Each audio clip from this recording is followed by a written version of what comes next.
السلام علیکم سامعین کرام، 2 ربیع الاول ہے، 8 اکتوبر ہے۔ ادھر آج دن میں کئی اموات کے تعلق سے خبریں موصول ہوئی ہیں۔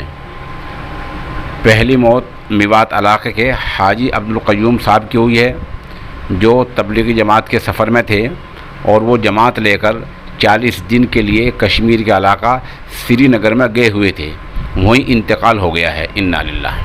اطلاع دیتے ہوئے مولانا محمد صابر قاسمی نے میوات سے بتایا کہ حاجی صاحب سری نگر علاقے میں 40 دن کی جماعت میں گئے ہوئے تھے، ان کو سری نگر میں ہی دفن کر دیا گیا ہے۔ دوسرا انتقال مدرسہ دارالعلوم میرٹھ کے استاد مولانا محمد شعیب کے چھوٹے بھائی حافظ محمد کا ہوا ہے۔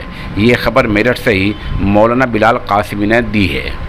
ایک انتقال دیوبند میں مفتی محمد عارف کی والدہ کا اور دوسرا انتقال ضلع باغپت کے گاؤں ٹاننا میں مولانا اسرار قاسمی کی والدہ کا ہوا ہے۔ تعزیت کرنے والوں میں خانقاہ امداد اشرفیہ تھانہ بھون کے ناظم اعلیٰ مولانا نجم الحسن تھانوی، مفتی اشرف قاسمی بڑوت، مفتی حذیفہ نجم تھانوی، قاری محمد فرمان، محتم مدرسہ دارالقرآن لونی وغیرہ کے نام قابل ذکر ہیں۔